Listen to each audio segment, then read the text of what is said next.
Hello everyone, welcome back to a new video. I've been in a running rut. So this video is all about how to get out of a running rut because there's a few things that I've done and that are helping me to get out of it. I've talked about this briefly in another video just to give you a quick idea of my running story. I started running around 2019 and I wanted to do a 5k just to see how it would go, and so I signed up for a 5k in 2020 in Toronto, but it got cancelled because of COVID. So after that I kept running and I got to 10k, which was like a really big deal for me. It was such a big goal of mine, but after that I just got a little bit bored, I guess, because there was no goal or nothing really that kept me going. So I took a break, and after that I really started going to the gym and focusing on weightlifting. Fast forward to 2022, I signed up for a half marathon and I did that prep all on my own. It was hard because I didn't really know what I was doing, but fortunately I didn't injure myself at all during that prep. I did it and I was really happy with it. I think my time was 2 hours and 27, which for me, my first official run, it was fine. Like, I just wanted to get it done, see that I could actually get to the finish line. After that, I got really into running and I decided that I really wanted to start running marathons, but not just one.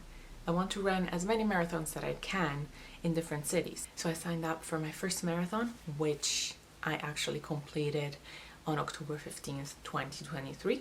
So just a few months ago. While I was running it, I felt amazing.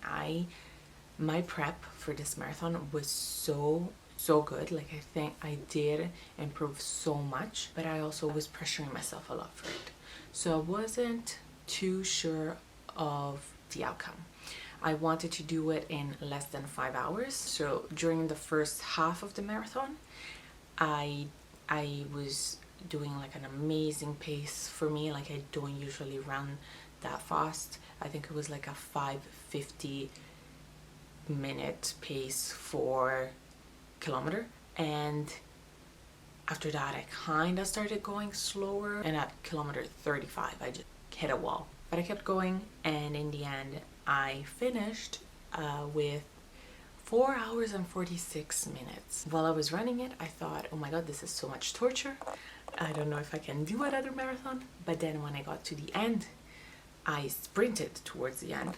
I got to the end and I was feeling such a high. I felt so amazing, and I just thought, okay, when's the next one? Which is kind of crazy, but you know what's crazier? That I signed up for another marathon, which is happening in March 2024 in Rome. So I am keeping that promise to myself to run marathons in different cities, and I am really happy about that. So the only problem, sorry for the long intro, but the only problem is that after the marathon, I got into the biggest running rut. Mentally, I do miss running, but at the same time, when I think about it, I just don't want to do it. And now that it's December 4th, I feel like I'm getting back on track. And so I just wanted to share with you a few of the tips that I've been following to get me back on track and back to running. Because in January, we're starting our real, when I say real, I mean real prep for the Rome Marathon. I have 10 tips for you on how to get out of your running rut.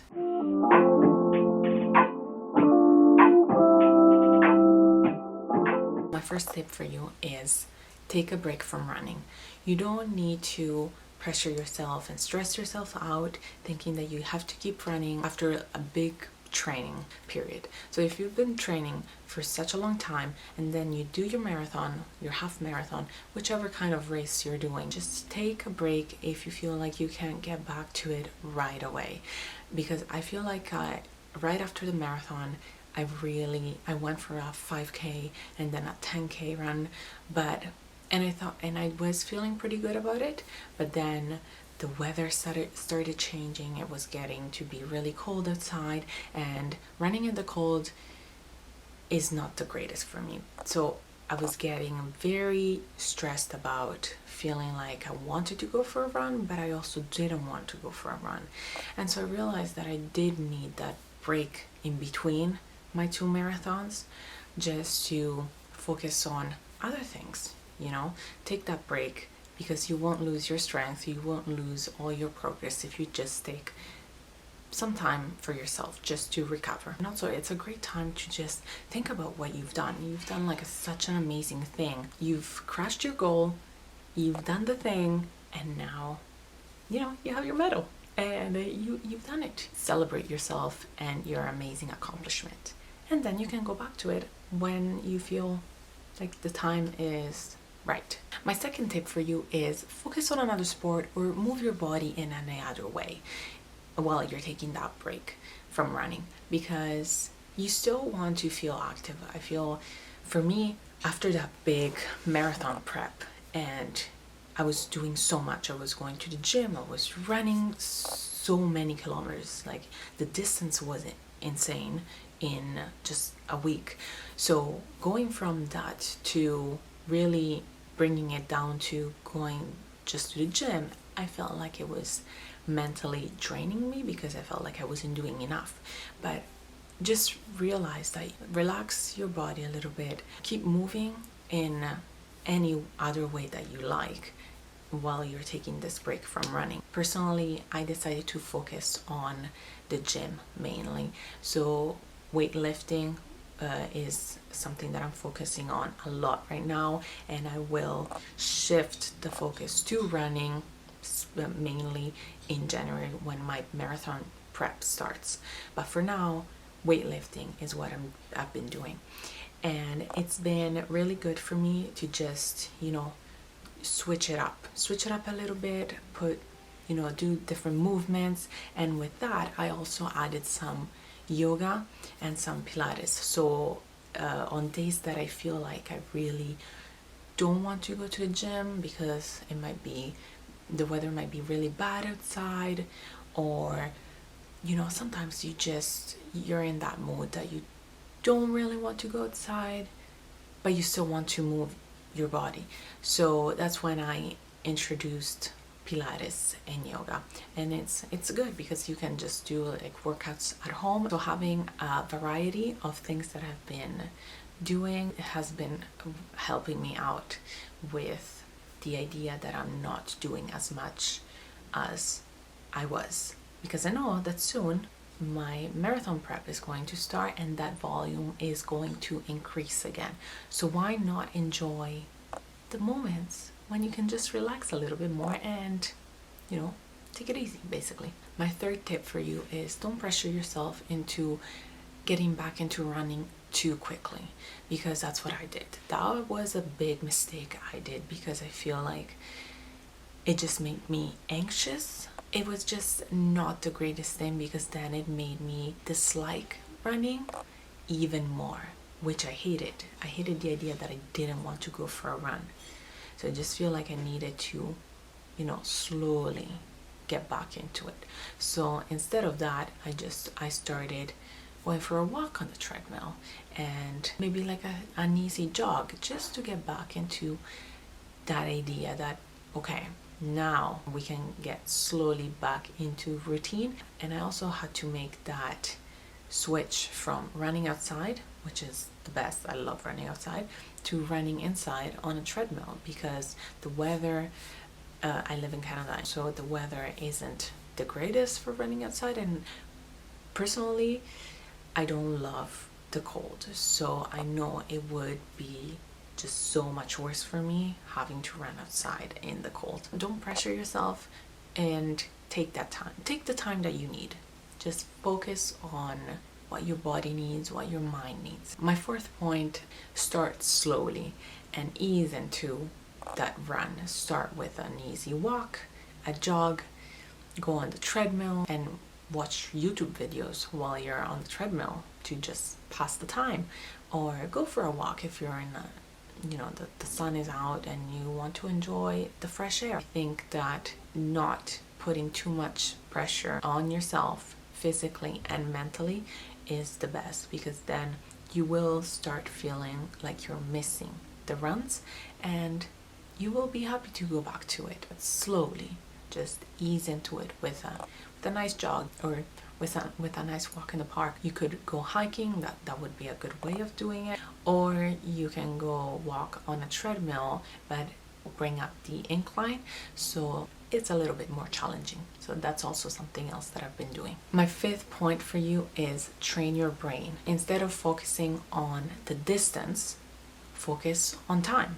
So to make it easier for yourself, instead of thinking I have to do 5, 10, 15, 20 kilometers, think about I'm just going out for a 30-minute run, or a 45-minute run, even a 10-minute run. Just ease yourself into it, and instead of thinking I have to run these kilometers, I'm shifting my focus on timing right now. So I'll go for a 30-minute jog, and those 30 minutes could have 5-minute walk or 10-minute walk to start and to end. You can switch it up a little bit. You don't have to push yourself that much, and you don't have to run the whole distance or the whole time. You can break it up. My next point is practice yoga and or meditation. I've never been a big yogi, or I haven't really been into meditation that much, but recently, since the end of my marathon, I've realized that I had so much anxiety and stress built up during the marathon training and after, because I was pressuring myself into having to go back to training for the next marathon. But yoga and meditation have been grounding me a lot, which is exactly what you want. You want your mind to feel at ease, because if you can relax your mind, you can go back to being in the present. With yoga, I feel like I have to be in the present because I'm doing different movements that I don't usually do, or that my body isn't used to.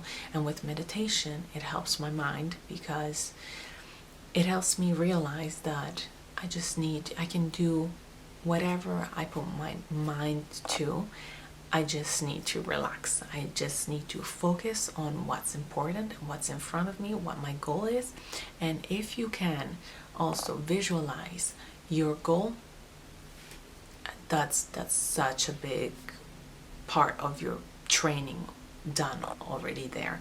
Like, one thing that I've done that I did right before my marathon was to visualize myself finishing that marathon faster than even I could physically do it. Crossing that line at the end is just what gave me even more confidence, and I got excited about going into the marathon, instead of fearing that I wouldn't be able to finish it, and fearing comparison with other people that were better than me, faster than me, they were finishing the marathon before me. Like, all the fears that I had, I tried to put aside, because that's just what it is. It's a fear. As well as in yourself running, getting to that goal is already such an accomplishment, because your confidence is growing and your excitement is growing. Instead of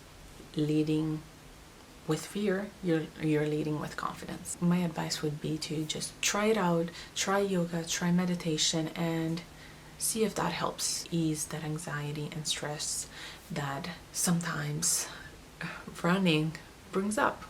Running is a good way of getting all that built up stress out. It's a good way of clearing your mind, and it's you and your mind while you're running. But the real problem comes when you get really stuck into that pressure. You're stuck into thinking that you're not good enough, you're never gonna get better, because I've had all those fears, and I've been through so many moments where I was happy to be running, excited about it, and then the week after, I'd be so scared because I wasn't good enough, or I was comparing myself to another runner or someone that I saw online. Things that I don't usually do, but coming closer to the marathon, my self-confidence was getting pretty low. But then I realized that it was only those thoughts that I had in my mind that were doing that. So if you can just think about those thoughts as thoughts that are just crossing your mind, you don't have to have anything to do with them. You don't have to let them in. That's all they are, just thoughts.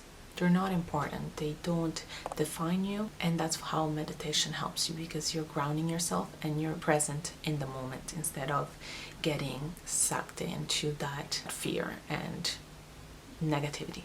Next point is very important, and it's something that I should do more. I've been doing more of it, but during my marathon prep, I was lacking. I was slacking very hard, and that is stretching. My friend, stretch, because stretching will help not get injured, or will help to get better after you get injured.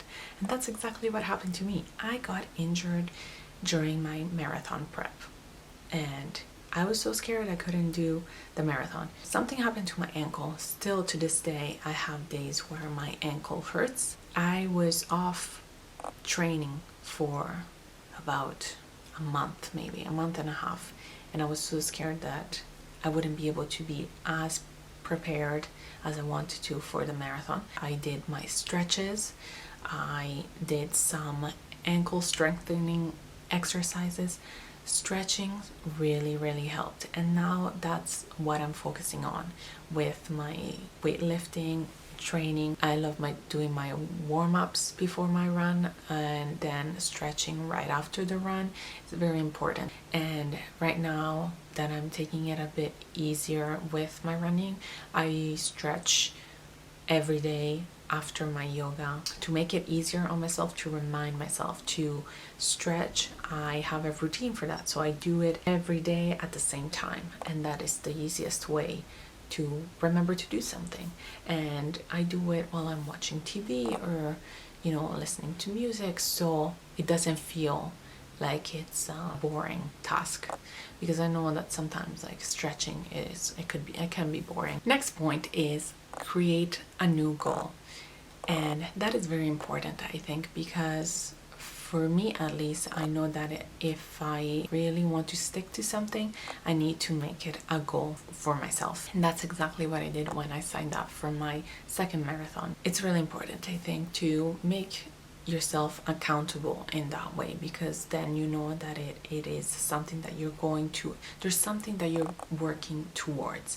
When you don't have a specific goal in mind, it's a little bit it's easier to slack a little bit or not be as focused. I know that I need to have a goal, and there's something concrete that I'm working towards, and there's also a time limit. I know that March 17th will be the day that I run my next marathon, so I have this amount of time to train for it. And I do need some accountability and a little bit of healthy pressure just to get things done, basically. My second to last tip is to make yourself accountable. Get yourself a coach if you can, or train with a friend. I have a coach, and I feel like that's the best thing for me, because I love the programs that she creates for me, and I have someone else that makes the program, so I don't have that extra amount of work that I have to put on myself. Instead, I have someone that is doing it for me, and at the same time I have that accountability, because I know that she will be there to help me out in any way possible, and I also have to report how the program is going and how I'm feeling, how the rounds are going, am I improving, all those things that if I was on my own, I would probably be pretty flexible on. And also having someone else there to help you out will make it feel better, because you're not alone. You have someone else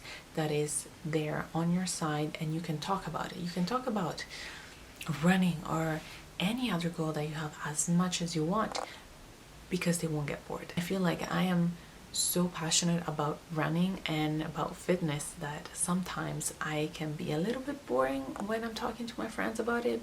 I know that they're like, yeah, I'm not really into it. It might be a little bit of a boring subject for people that are not passionate about running or are just not runners. It's nice to have that person there that will be listening to you. And last but not least, enjoy your time off running. What I realized when I stopped training so much, when I stopped running so much, was that I had so much more time.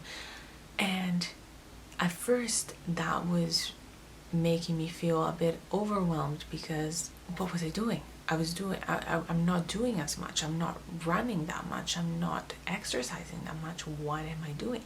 But then I realized how that time can be used for so many other things that I wasn't doing while I was running. So I had more time to see my friends. I had more time to focus on other goals.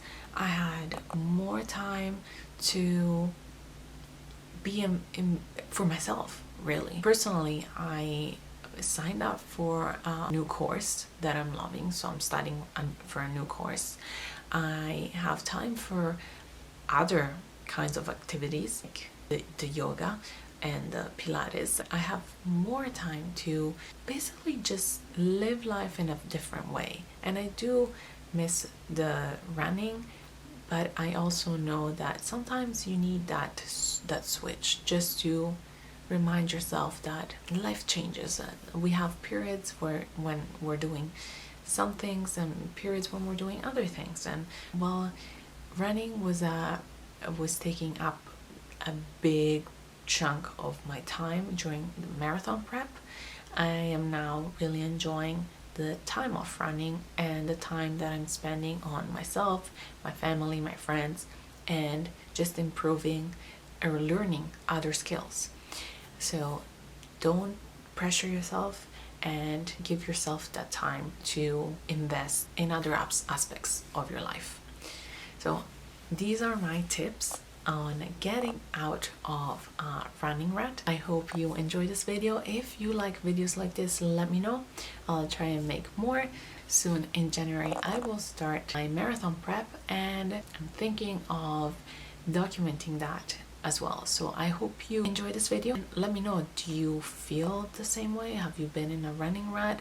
What are your goals for next year? 2024 will be a pretty exciting year, so I will see you in the next video, and until then, enjoy your running, enjoy your gym, enjoy every aspect of your life. Bye.